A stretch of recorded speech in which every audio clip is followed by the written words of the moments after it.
players will return tonight. Might see one or multiple return tomorrow, certainly in the next week. How many of these players are locks to play every single night when they return? Domi, Pacioretty, McMahon, Camp, McCabe. We know McCabe's playing, and I think we know Domi's playing. But Pacioretty, McMahon, Camp, are they locks when they're healthy? They definitely play. I think everyone probably is. Like, I'm just looking at their lineup tonight. Like, who would come out? So Gulbenkian would come out. Minton is like a question mark right now. Obviously, he's in the mix. Reeves might come out. Robertson might come out. Like, yeah, like he hasn't been able to score and isn't getting that much ice time. Like, I think Camp is the interesting one in theory, because you look at, like, Connor Dewar has kind of just filled that void a little bit, but I can't see him sitting when he comes back. But, like, he's not close to returning. Like, he's not skating with them. They don't really give us timelines, so we don't know exactly how long he's going to be out. But their fourth line, their bottom two lines, like, they're going to need to find a way to build, like, a little bit more offense throughout their lineup. So you look at Domi, you look at Minton. I don't know. Like, I'm curious what they'll do when Domi comes back. Do they keep Domi on the wing? Do they put him back at center? Do they keep Minton around? Like, Hayes, you and I were talking about it earlier in the week. Like, I think they should just keep this going with Minton as long as they can. Just keep giving him games, keep getting him more experience. Like, I think he's played better than I would have expected. Yeah. Like, he looks comfortable. Like, he doesn't look overwhelmed. He's brought them some offense, which I certainly wasn't expecting.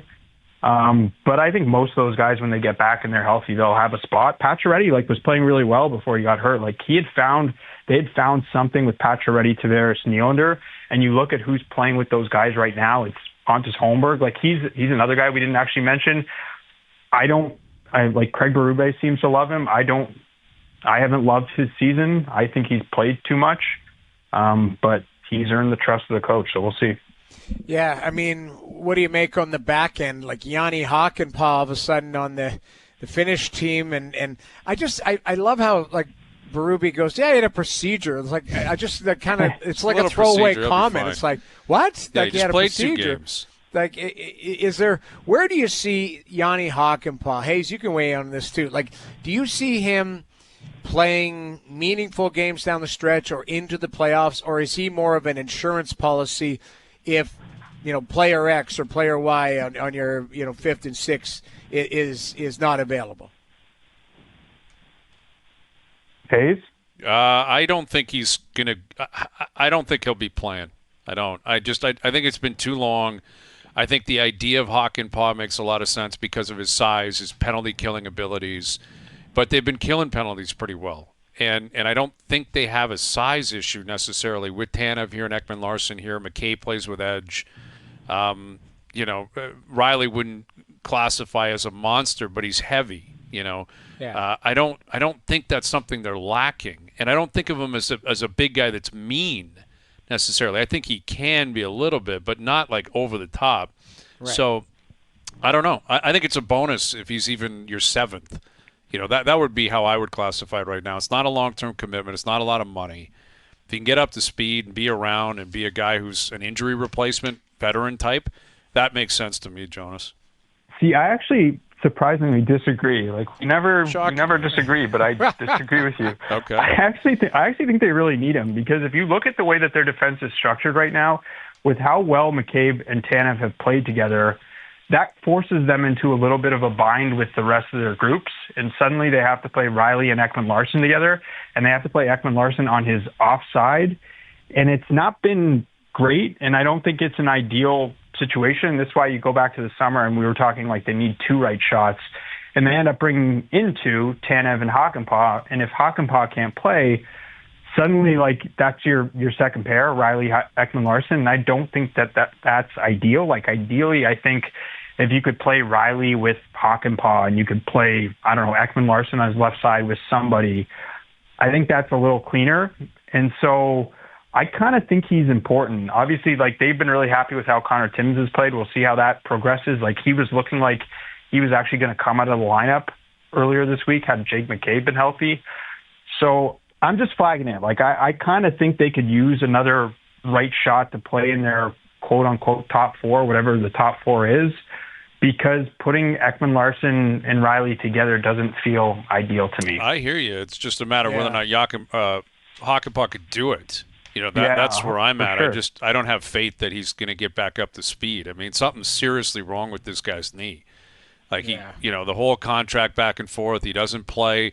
Plays 2 games now. Has a procedure. Like I just don't know if you can trust him anymore. He's on Team Finland. But he's on Team Finland somehow with Jonas Siegel of the Athletic. Matthews with Marner tonight. I don't think that's a surprise considering the way they broke camp and then what we saw the other night in the third period. Do you think this one runs its course in the next week, 2 weeks? Do you think we see it for the majority of the season? How would you kind of project the Matthews and Marner partnership going forward? I don't know. Like, it feels like every coach now, I mean, it's only been 2 coaches really, Keefe and Berube, just always seems to want to go back to it. Like, it's always like when they're split, it's always like, well, when are they going to go back to it? So I kind of think that eventually this is kind of the way that they'll go, unless, I mean, that's the thing, like projecting it is hard because if one group goes cold, he's going to switch it. And I just liked how Marner looked with Tavares, and I think they found something interesting there that I don't think, like, those two haven't always clicked together, and I think during this recent stretch they were clicking. Defensively, it was really good. They were going up against top lines. I think Marner was playing really well. I like the look of Nylander and Matthews together, so I think we'll eventually see it flip again, and we'll flip again, and we'll flip again. But it does always feel like the coach's instinct is to get Matthews and Marner back together. And yet, like, if you go back to the playoffs last year, they didn't really play together. They were on separate lines. So I don't know. Like, I don't know what combination you guys prefer, but I kind of liked how it was looking before. And yet I also get the decision to move it back just because of how their chemistry looked the other night and how it looks every time they get together. I don't know. Like, I just think it'll flip and flip and flip. Yeah. World-class playmaker, world-class goal scorer. Like, it just kind of makes sense. It does. Here's my thing, though, with Marner. I think because of Marner is a very unselfish player, it made sense to play him with Tavares early on. You know, to see it come off his jersey, he's trying to establish his game. Like, I think Marner's a very, I don't know, right word, forgiving player. He makes players around him really good, gives them good looks. So you knew what Matthews, you know what Nylander are. Tavares is the guy that I circle come into the season and go, if this guy has a huge drop-off, the Leafs could be in big trouble here. But Marner playing with him, you know, Tavares looks like he's had, I didn't want to say a resurgence because he's been very consistent, but Tavares hasn't had this big drop-off. So I think Marner's a big part of that. Not that Nylander doesn't drive that line. It's just Nylander's not a pass-first type of player because he's a shooter as well, where Marner would have no problem. He had a breakaway the other day, tried to throw it back to Nyes 8 feet away. Like, I just think Marner has helped John Tavares settle into his season, and you know, that's probably seductive too, is to keep him going along. You throw Marner with him so that he continues that production. He puts it on a tee for you, like McDavid and Hyman last night. He'll give you those chances to feel good about your game. Yeah. And maybe it's flipped, Jonas, to an extent, because Matthews has had the more kind of tumultuous season with injuries and shooting percentage not going his way. You know, I wouldn't be shocked if they're looking at Matthews saying, let's get him cooking again, because you need him, and he's looked really good so far this week, albeit against poor competition, but still 3 goals in 2 games, and I don't expect him to slow down, presuming he stays healthy. Yeah, and that's like the one asterisk with the whole thing. It's like, is this done? Like, is whatever what was going on before over? Mm-hmm. And is it going to be like that 21-22 season where he just plays, but he's like, you can tell like something's like a little off, and like he still scores, and like his down year, that was a down year for him. He had 40 goals, and I think he had like 85 points, but it was noticeable. He wasn't like he was last year, where it's like every time he gets on the ice, like he's going to score, and every time he gets a good look, it's like that's going in. And it didn't feel like that season, and it didn't feel like that at the start of this season. And you just wonder, like, does he get back to what he was last year? Can he get to that level again? Like that game the other night was a step in the right direction. He still doesn't look totally at that level, or really all that close. And he did miss a lot of time, so it makes a lot of sense. But you just wonder, does he get back to the level that he was at last year, where he was like 69 goals? Like, it was like, you think about it now, it's like 69 goals. Like, he's on pace right now, I think, for like 36, something like that. So I just Basically wonder if half. he can get back to that level. Yeah, I mean, I'm not going to bet against him, but it's the injuries that would do that, clearly. You know, he's got 57 games left. If he's back at his level last year, the guy's going to score 50+. You know, like, that's what he's going to do. But if he's injured, if he's not feeling 100%, then it becomes more of a conversation. Okay, fill out your game and be ready for the playoffs. Because come playoff time, there cannot be some excuse that something's been lingering all year. You can't waste your opportunity. Leafs Capitals tonight. Leafs in Pittsburgh tomorrow. All right, Jonas. Enjoy yourself this weekend. I'm sure we'll see you again soon. Thank you for doing this. Later, guys. There's Jonas Siegel of The Athletic. Mail It In Fridays brought to you by Boston Pizza's new game day menu. Stop by your local BP for $7 touchdown pints, shareables for the whole crew, and weekly prizing up for grabs. Football game days are better at your local BP. We'll come back with our best bets, wrap up a busy week, and look ahead to a busy weekend as well. Overdrive continues, TSN 1050 and on TSN 2. The Toronto Maple Leafs may be taking a new approach to salary management, which could directly impact Mitch Marner's contract negotiations. During Kyle Dubas' tenure as general manager, the team didn't hesitate to spend heavily, and this trend began with a 6-year extension signed by Marner in 2019. At the time, Marner's $10.9 million annual cap hit set the market for superstar wingers, surpassing comparable players like Mikko Rantanen of the Colorado Avalanche, who signed a 6-year deal with a $9.25 million annual cap hit. Now, however, times seem to be changing. TSN's Pierre LeBrun recently reported that the Maple Leafs have implemented an internal salary cap, aiming to ensure no player earns more than captain Austin Matthews, who signed a 4-year extension worth $13.25 million per season in August 2023. The team's primary concern revolves around Marner's agent, Darren Ferris, who, according to LeBrun, might push for a percentage of the total salary cap instead of a fixed dollar amount. This could result in Marner's cap hit exceeding Matthews' $13.25 million, conflicting with the Leafs' new financial strategy. Ferris is known for driving negotiations to the limit, often taking his clients to free agency. This raises fears that discussions between Marner and the Leafs could drag on until July 1st, giving Marner and his camp all the leverage in negotiations. Another complicating factor is the rising market. LeBrun noted that Mikko Rantanen believes he could secure $14 million per season as a free agent. This sparks the question, could Marner demand even more? And would Ferris take that gamble, knowing the Leafs might opt to move on and sign another player? Marner has made it clear on multiple occasions that Toronto is where he wants to be. As a local player with deep ties to the city, he's expressed his desire to spend his entire career wearing the blue and white of the Leafs. However, staying with the team may require him to accept less than market value, especially if the front office remains committed to its new salary structure. Such a sacrifice could be vital for the team's collective success and to avoid financial issues that have plagued the recent past. While negotiations are still in the early stages, it's evident that Marner's future with the Leafs is at stake. Maple Leafs fans may need to prepare for the possibility of significant changes, but they can also trust in the player's commitment to the city and the franchise to find a compromise. The Maple Leafs' decision to implement an internal salary cap reflects a broader shift in their team-building philosophy. After years of prioritizing top-end talent with hefty contracts, the organization appears determined to strike a balance between superstar contracts and depth throughout the roster. This strategy aims to avoid the pitfalls of past seasons, where a lack of financial flexibility often left the team vulnerable in critical playoff moments. For Mitch Marner, this shift creates a unique challenge. On one hand, his value to the Leafs is undeniable.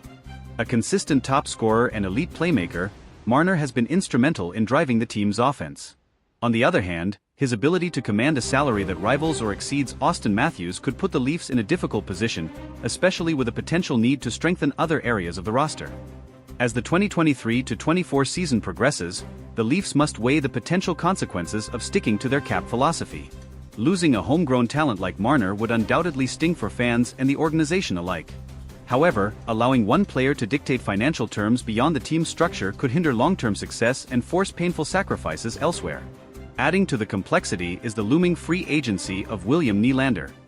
If the Leafs are to stick to their internal salary cap, they may also face challenges in retaining Nylander, who could command a significant raise. Balancing contracts for both Marner and Nylander within the new framework could prove to be the ultimate test for Toronto's management team. Another factor at play is the team's ultimate goal, winning the Stanley Cup. While star players like Marner and Matthews are crucial, history has shown that depth and balanced rosters often prevail in the postseason. If the Leafs fail to manage their finances effectively, they risk falling short of building a championship-caliber team, even with elite talent. For Marner, the decision to stay with the Leafs might come down to more than just dollars. His connection to the city, the fans, and his teammates could be deciding factors. If he prioritizes legacy and loyalty over maximizing earnings, there's a strong possibility that he'll work with the team to find a deal that benefits both parties. Negotiations will also test Darren Ferris, known for his hardline tactics in securing lucrative deals for his clients. While pushing for top dollar is expected, Ferris may need to weigh the risks of alienating the Leafs management and fanbase. A prolonged stalemate could damage Marner's relationship with the team and its supporters. The Leafs management, led by general manager Brad Treliving, faces a pivotal moment. Treliving's reputation as a negotiator and team builder will be on full display as he navigates this high-stakes scenario. Striking the right balance could solidify his tenure in Toronto, while a misstep might set the team back for years. For Maple Leafs fans, the coming months will be filled with anticipation and uncertainty. Marner's future, along with the team's ability to stay competitive under financial constraints, will likely dominate conversations as the season unfolds. Supporters can only hope that the team's new approach leads to greater playoff success and, ultimately, the elusive championship. In the end, the outcome of these negotiations could redefine the Maple Leafs' identity for years to come. Whether it results in retaining Marner or reshaping the roster, the team's commitment to an internal salary cap signals a clear focus on long-term sustainability. Fans will be watching closely, hoping for a resolution that keeps the team's core intact and their championship dreams alive. As the negotiations with Mitch Marner progress, another layer of complexity is added by the external competition in the NHL market. Teams with more cap space and fewer restrictions could easily present lucrative offers to Marner if he reaches free agency. The Leafs are not only negotiating with Marner but also indirectly competing with other franchises willing to outbid them for his services.